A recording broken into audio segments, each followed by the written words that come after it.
9 के लिए triangle chapter लेकर आया। आज ट्रायंगल चैप्टर शुरू होगा। इसमें हम पहले बेसिक कंसेप्ट को एक्सप्लेन करेंगे। इस चैप्टर में बेसिक कंसेप्ट में हम सबसे पहले देखेंगे कि कॉन्ग्रुएंट फिगर्स क्या है।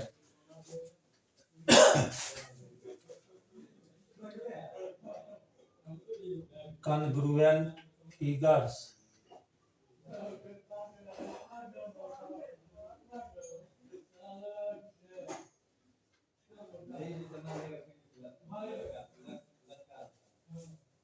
कॉन्ग्रुएंट फिगर्स को हम आमतौर पर आइडेंटिकल फिगर्स कहते हैं। एक ही जैसा फिगर्स, यानी टू ज्योमेट्रिक फिगर्स जिसका एग्जैक्टली सेम शेप और सेम साइज हो। यदि टू ज्योमेट्रिक फिगर का सेम शेप और सेम साइज होता है, तो यदि एक फिगर के ऊपर दूसरा फिगर को हम रखते हैं, प्लेस करते हैं, तो दोनों एक दूसरे को एग्जैक्टली कवर कर जाता है। यानी यदि टू ज्योमेट्रिक फिगर का सेम शेप और सेम साइज हो तो हम कहेंगे वो आइडेंटिकल है, और two identical geometric figures congruent कहलाता है। तो अब हम देखेंगे two geometric figures are said to be congruent if they have exactly the same shape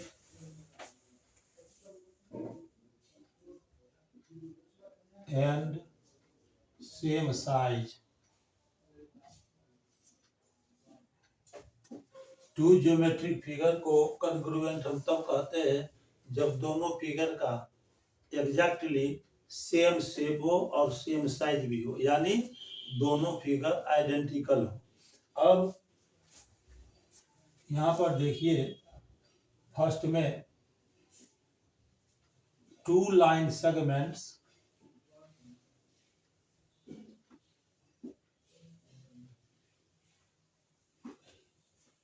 यदि टू लाइन सेगमेंट दिया हुआ है, two line segments are congruent if their lengths are equal।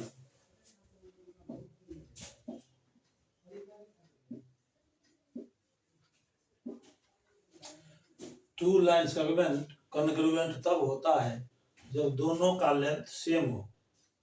इसका मतलब ये हुआ कि एक लाइन सेगमेंट के ऊपर दूसरा लाइन सेगमेंट को हम प्लेस करेंगे ताकि उसका एक एंड पॉइंट एक दूसरे के ऊपर फॉल करे, तो दूसरा एंड पॉइंट जो होगा दोनों लाइन सेगमेंट का, वह भी एक दूसरे से कोइंसाइड कर जाएगा क्योंकि लेंथ इक्वल दिया हुआ है। तो मान लीजिए ये एक कोई लाइन सेगमेंट है ए बी और दूसरा लाइन सेगमेंट है सी डी। इस दोनों का लेंथ यदि इक्वल हो तो यहाँ पर लिखेंगे लाइन सेगमेंट ए बी, ये कॉन्ग्रुएंट का साइन है, इसको कॉन्ग्रुएंट कहते हैं। ये कॉन्ग्रुएंस के लिए ये सिंबल लेते हैं line segment C D if length of line segment A B is equal to length of line segment C D. तो यहाँ पर क्या हो गया, दिस सिंबल, ये जो हम अभी सिंबल यहाँ पर रिप्रेजेंट किए हैं, ये symbol represents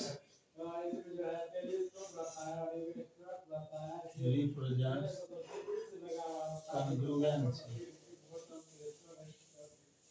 This symbol represents congruence, है ना। ये congruence का सिंबल होता है। ये दोनों लाइन सेगमेंट ए बी और सी डी कंग्रुएंट तब होगा जब ए बी का लेंथ और सी डी का लेंथ इक्वल हो। मान लीजिए ये 6 सेंटीमीटर है और ये 6 सेंटीमीटर है। पॉइंट ए को यदि सी पर रखे और ए बी यदि सी डी के अलावा रखे तो ये पॉइंट बी डी पर आ जाएगा। ये दोनों एक दूसरे से कोइंसाइड कर जाएगा, है ना। If A B is placed along CD so that A B को, ये जो ए बी लाइन सेगमेंट है इसको सी डी पर हम प्लेस करते हैं ताकि पॉइंट ए सी पर पड़ जाए, so that the point A falls on point सी।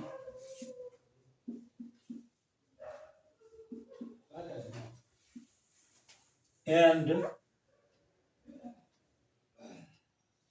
यहाँ पर देखिए लिखे हैं A B is placed along C D so that the point A falls on point C.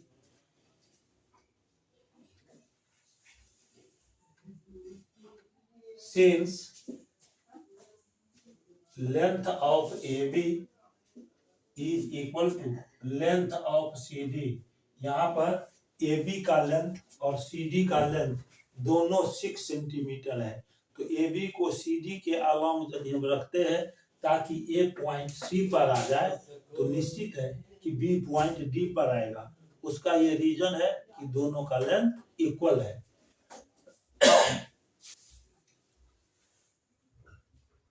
Since length of A B is equal to length of C D, therefore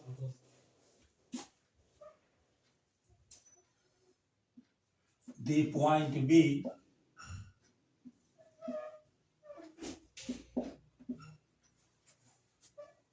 will fall on D, on the point D।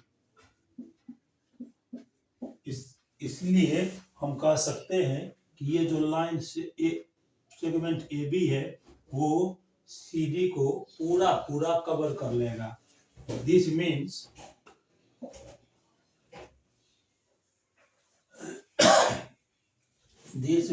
That line segment A B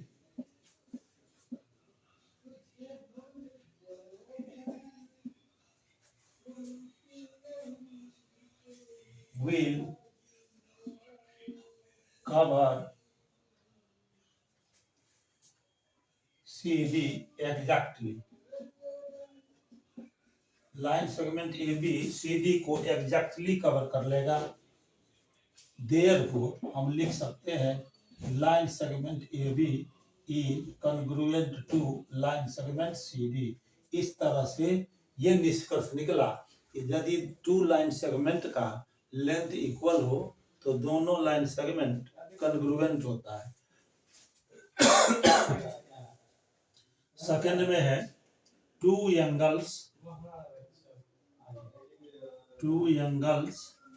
are congruent if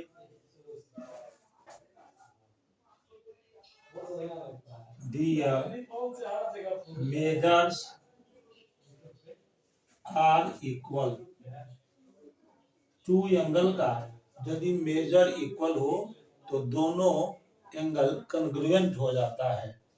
जैसे यहाँ पर देखिए ये angle है ये a B C और दूसरा angle यहाँ पर है डी ई एफ। ये एंगल मान लीजिए 60 डिग्री है और ये एंगल भी 60 डिग्री है, तो इस दोनों एंगल का मेजर सेम है। इन द फिगर इस दोनों फिगर में देखते हैं कि एंगल ए बी सी और एंगल डी ई एफ दोनों का मेजर 60 डिग्री है। मेजर ऑफ, इसको पढ़ेंगे measure of angle A B C is equal to measure of angle D E F. Measure of angle D E F दोनों का measure 60 degree है। दोनों angle का मेजर जब 60 डिग्री है तो हम कहेंगे कि ये दोनों एंगल एक दूसरे के कंग्रुएंट हैं। Therefore angle A B C is congruent to angle D E F. Angle A B C और एंगल डी ई एफ ये दोनों एंगल कंग्रुएंट हो गया। अब हम इसके बाद चलेंगे टू ट्रायंगल्स के बारे में देखेंगे कि टू ट्रायंगल्स कंग्रुएंट कब होता है। लेकिन उसके पहले एक बात मैं बताना चाहता हूँ, नोट में इसको रखेंगे, नोट में लिखेंगे फर्स्ट में एवरी ट्रायंगल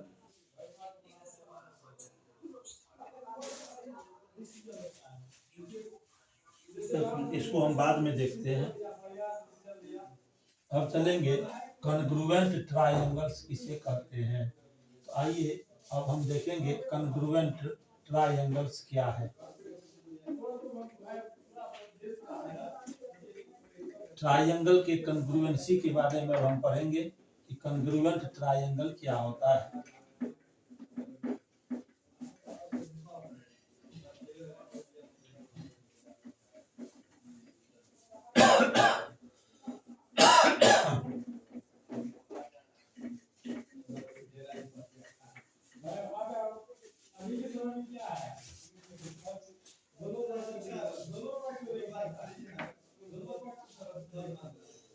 इस चैप्टर में आपको मेनली ट्रायंगल के कॉन्ग्रुएंसी के बारे में पढ़ना है कि टू ट्रायंगल कब कॉन्ग्रुएंट होता है, कॉन्ग्रुएंट ट्रायंगल्स किसे कहते हैं।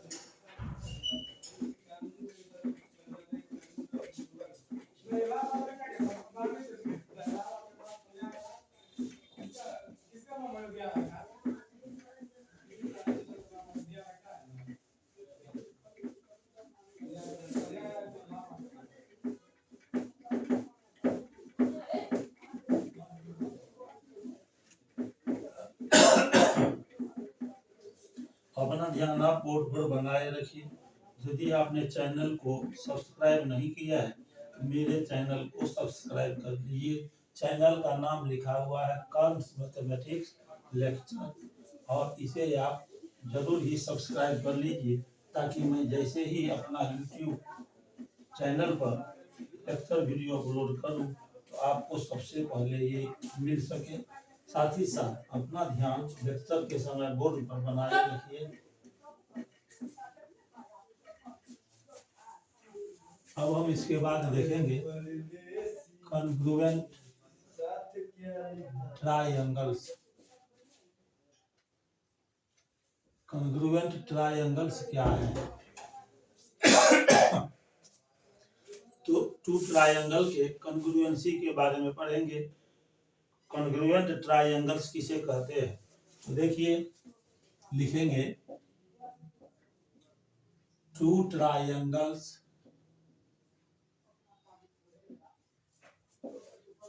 are said to be congruent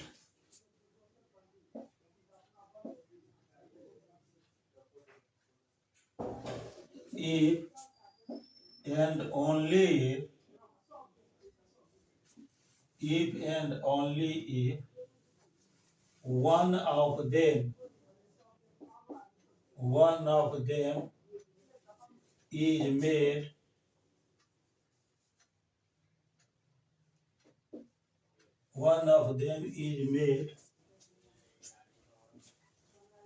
two triangles are said to be congruent if and only if one of them is made to superpose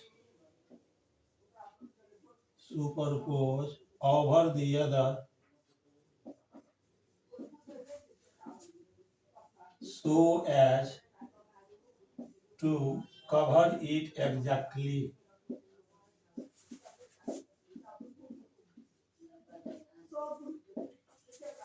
two triangles को कॉन्ग्रुएंट तब कहते हैं जब एक ट्रायंगल को दूसरे के ऊपर हम प्लेस्ड करते हैं, है ना, ताकि वह एक दूसरे को एग्जैक्टली कवर कर ले, तो कहेंगे कि दोनों ट्रायंगल कॉन्ग्रुएंट है। एक ट्रायंगल के ऊपर दूसरे ट्रायंगल को प्लेस करने पर यदि वो एक दूसरे को एग्जैक्टली कवर कर लेता है तो हम कहेंगे कि दोनों ट्रायंगल कॉन्ग्रुएंट है।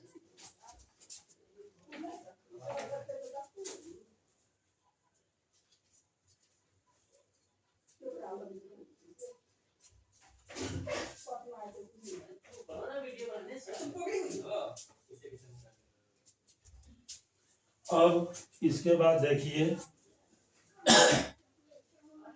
two triangles are said to be congruent if and only if one of them is made to superpose over the other so as to cover it exactly. एक ट्रायंगल के ऊपर दूसरा ट्रायंगल यदि हम रखते हैं और वो एक दूसरे को एग्जैक्टली कवर कर लेता है तो हम कहेंगे कि दोनों ट्रायंगल एक दूसरे के कॉन्ग्रुएंट हैं। अब ये ट्रायंगल हम लेते हैं ABC, ये ट्रायंगल ABC है एक, और ये दूसरा ट्रायंगल है DEF। दो ट्रायंगल हम लेते हैं ABC और DEF।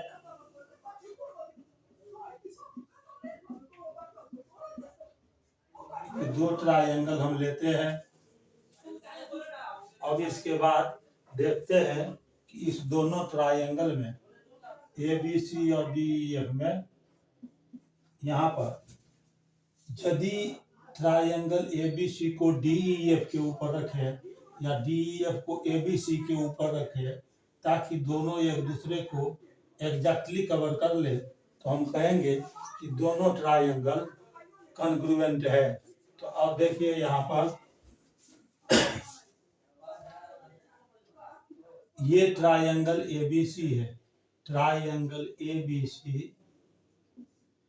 Congruent to triangle DEF ये दिया हुआ है।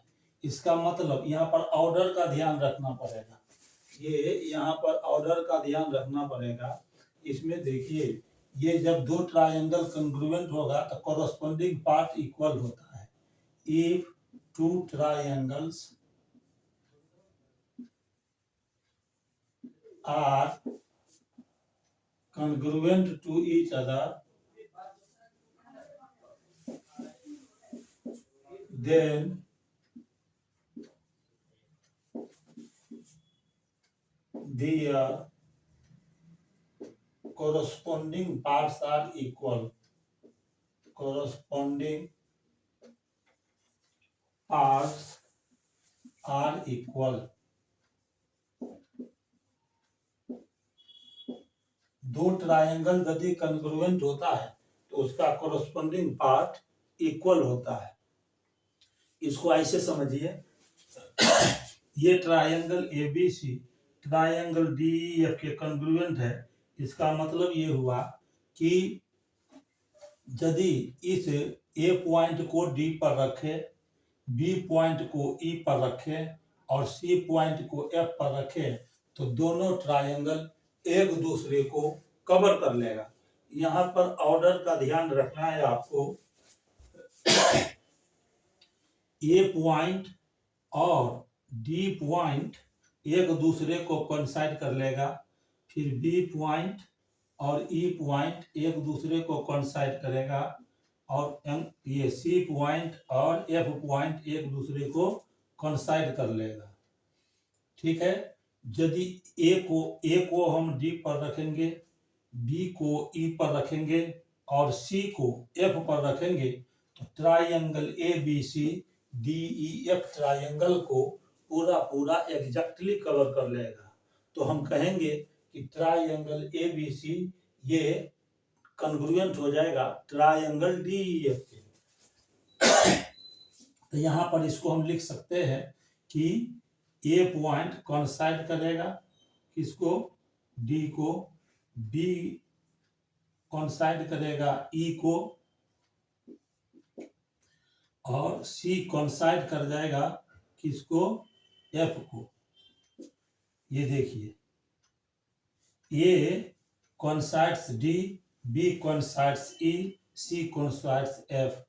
तो यहां पर आ गया कि हम ये लिखेंगे कोरोस्पोंडिंग पार्ट्स, यहां पर हमने इक्वल दिया हुआ है, तो इसका मतलब कि ए के ऊपर में डी आ गया, बी के ऊपर में ई आ गया, सी के ऊपर में एफ आ गया। If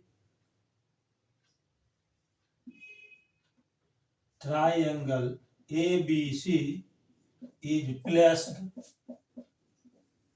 over triangle DEF, ABC को हम प्लेस करते हैं DEF पर, so that A falls on D,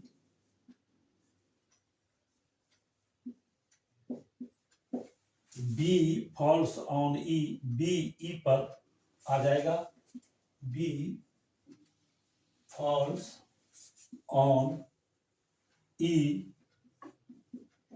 and C falls on F,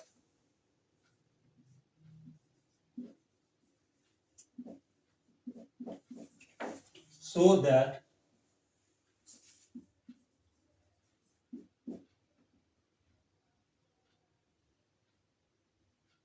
triangle ABC covers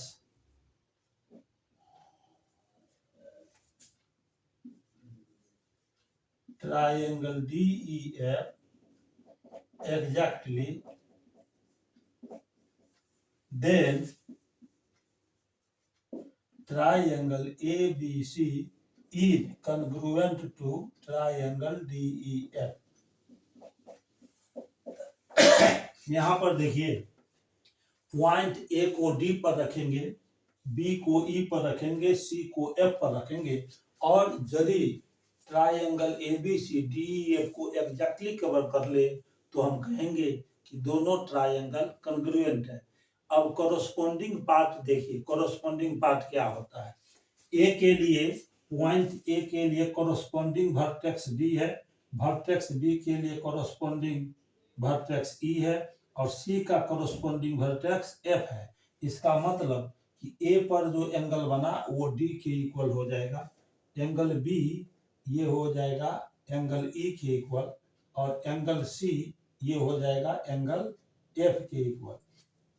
दोनों ट्रायंगल का जो जो वर्टेक्स एक दूसरे पर फॉल कर रहा है, उस वर्टेक्स पर जो एंगल बनेगा वो एंगल कॉरस्पॉन्डिंग एंगल्स कहलाएगा, दोनों कॉन्ग्रुएंट ट्रायंगल के लिए। ए पॉइंट डी पर आ गया, तो इसका मतलब एंगल ए एंगल डी के इक्वल होगा, angle A is equal to हो जाएगा एंगल डी। बी पॉइंट किस पर फॉल किया था, ई पर, तो यहाँ पर बी पर बन रहा है एंगल बी, और ई पॉइंट पर बन रहा है एंगल ई, तो angle B is equal to हो जाएगा angle E, and angle C हो जाएगा एंगल एफ।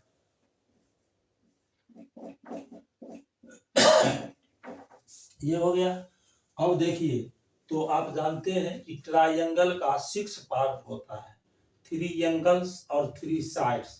तो अभी 3 एंगल्स के बारे में हमने बताया कि एक ट्रायंगल का कौन सा एंगल दूसरे ट्रायंगल के किस एंगल के इक्वल होगा, इसके बारे में मैंने बता दिया। अब कौन, ये जो ट्रायंगल एबीसी है उसका कौन सा साइड ट्रायंगल डीईएफ के किस साइड के इक्वल होगा, ये आप देखिए।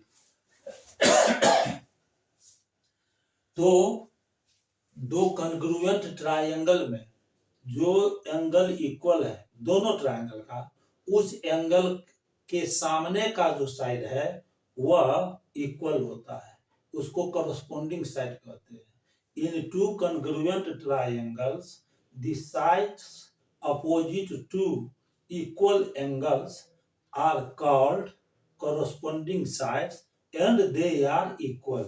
यहाँ पर देखिए एंगल ए और एंगल डी इक्वल है, एंगल बी और एंगल ई इक्वल है, एंगल एफ और एंगल सी इक्वल है।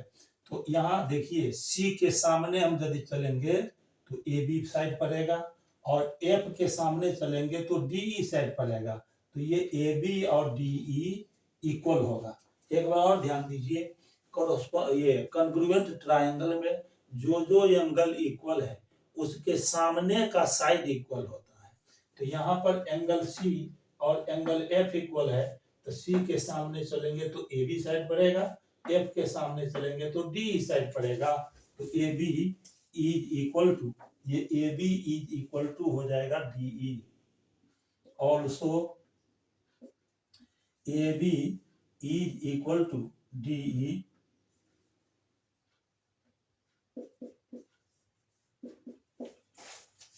और ए और एंगल डी ये दोनों एंगल इक्वल था। ए के सामने चलेंगे तो बीसी पड़ेगा, तो बीसी इज इक्वल टू, फिर डी के सामने चलिए ई एफ पड़ गया, BC is equal to E F.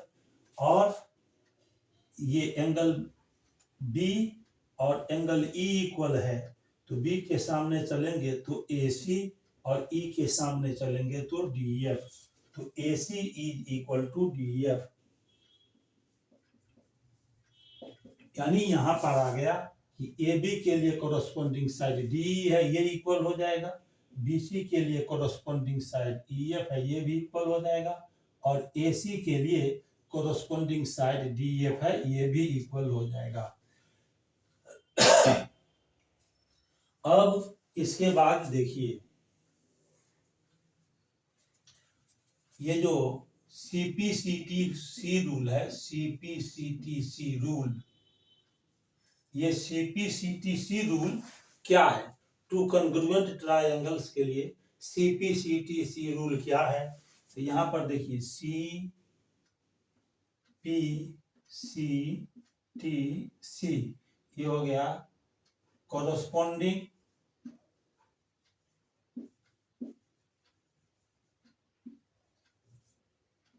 Parts, उसके बाद में ऑफ लगा देना है आपको, corresponding parts of congruent, T से हो गया ट्रायंगल्स, उसके बाद में आर लगाना है, corresponding parts of congruent triangles are congruent। ये जो लास्ट में जो हमने congruent लिखा है, यहाँ जो लास्ट में congruent लिखा है, इसका मतलब होता है इक्वल। ये हो गया इक्वल, इसको बोलते हैं सीपीसीटी सी रूल, ठीक है ना। तो अब मान लीजिए कि यदि दिया हुआ है कि यहां पर ये ट्रायंगल एबीसी है,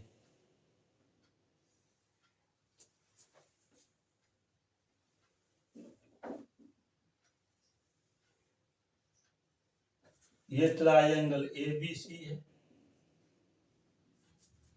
और एक दूसरा ट्रायंगल यहां पर हम ले रहे हैं,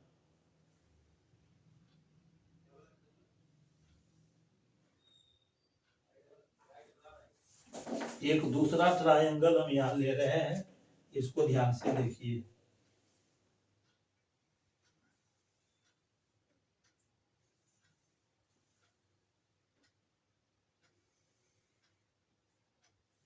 ये ट्रायंगल हो गया,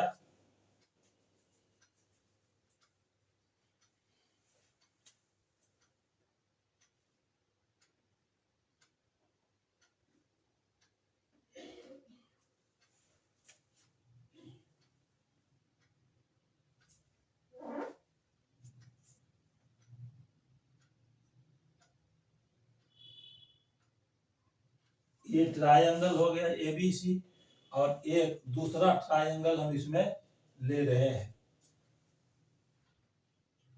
d E F,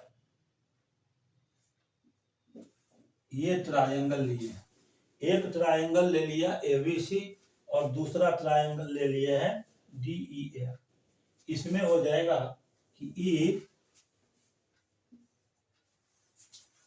triangle ABC congruent to triangle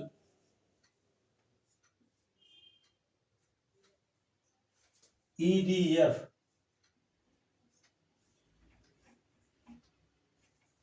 ये दिया हुआ है कि ट्रायंगल एबीसी ट्रायंगल EDF के इक्वल है।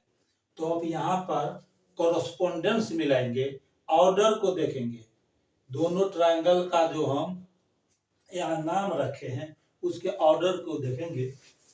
वर्टेक्स ए के लिए कॉरस्पॉन्डिंग वर्टेक्स हो जाएगा ई, ए के लिए हो गया ई,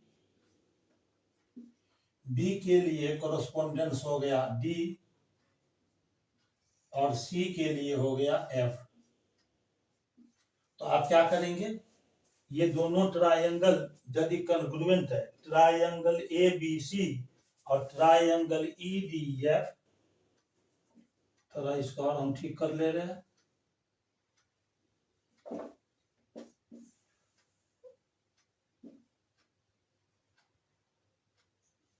ये देखिए, ये दोनों ट्रायंगल कॉन्ग्रुएंट है, तो ए के लिए लिया ई, बी के लिए कॉरस्पॉन्डेंस हो गया डी, सी का कॉरस्पॉन्डेंस हो गया F.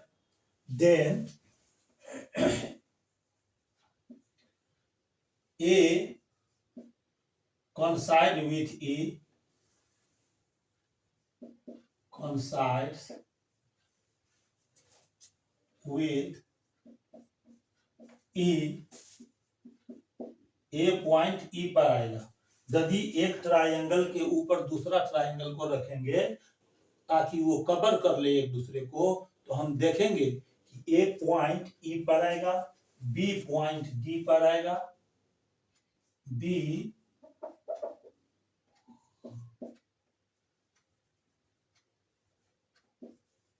coincides with D and C coincides with F।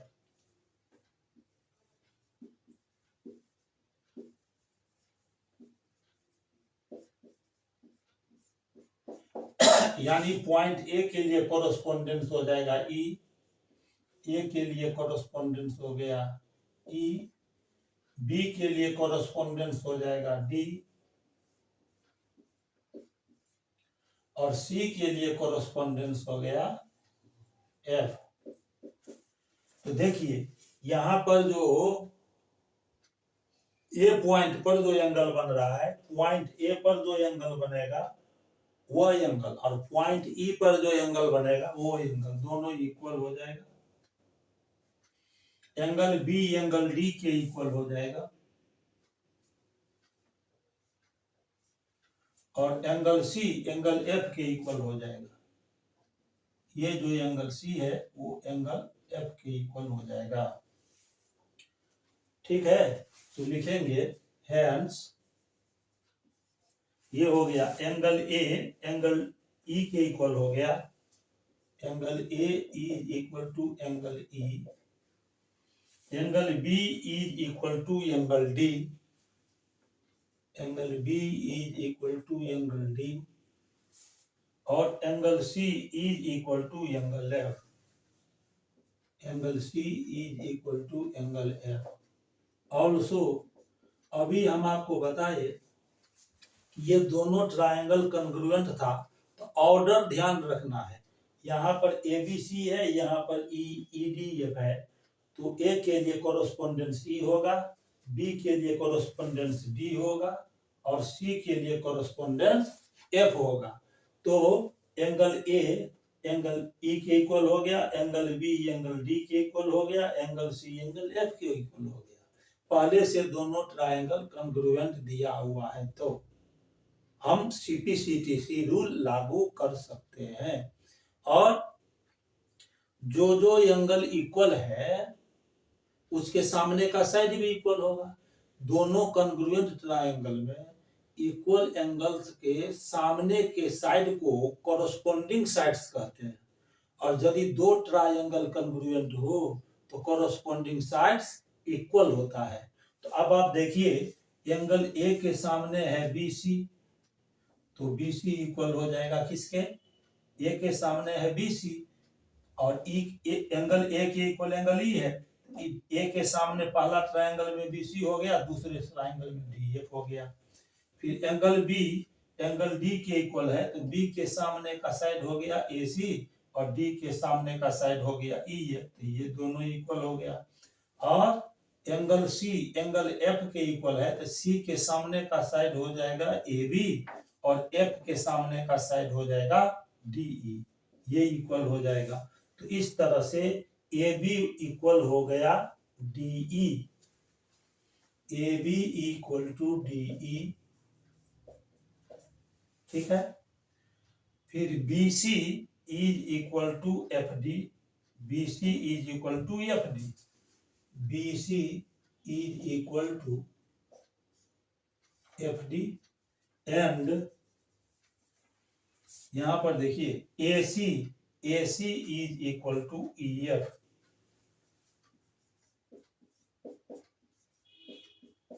ये कॉरस्पॉन्डिंग साइड भी इक्वल हो गया। तो टू ट्रायंगल्स यदि इक्वल हो तो उसका कॉरस्पॉन्डिंग पार्ट्स इक्वल होता है। यानी आप ऐसे कह सकते हैं कि in two congruent triangles side opposite to equal angles are equal, और इसका ठीक उल्टा भी कह सकते हैं कि in congruent triangles angles opposite to equal sides are equal. तो ये अभी मैंने बताया कि कॉन्ग्रुएंट ट्रायंगल्स क्या है, ठीक है, और सीपीसीटीसी रूल क्या है। बस आज के लेक्चर में इतना ही। मैं फिर अगले बेसिक कॉन्सेप्ट के साथ आऊंगा। तब तक के लिए आपको बहुत बहुत धन्यवाद। साथ ही मेरा कोशिश रहता है कि आपको लेक्चर वीडियो अच्छी तरह से समझ में आए। आप इसे लाइक कर दीजिए, मेरे चैनल को सब्सक्राइब करके ऑल पर सेट कर दीजिए, ताकि मैं जैसे ही अपना लेक्चर वीडियो अपलोड करूं तो आपको सबसे पहले मिल सके। साथ ही साथ इसे आप अपने फ्रेंड सर्किल में, रिलेशनशिप में भी शेयर कर दीजिए, ताकि उन्हें भी मैथ सब्जेक्ट की तैयारी में मदद मिल सके। मैं क्लास 10 के लिए भी मैथ सब्जेक्ट में लेक्चर वीडियो बनाता हूँ। साथ ही साथ एनटीएससी ओलंपियाड लेवल का भी मैं hots questions, high order thinking skills questions solve करता हूँ। मुझे उम्मीद है कि आपको मेरा लेक्चर वीडियो बहुत अच्छा लगा होगा। इसी शब्दों के साथ आज का लेक्चर वीडियो समाप्त होता है। तब तक के लिए बहुत बहुत धन्यवाद। Thank you very much.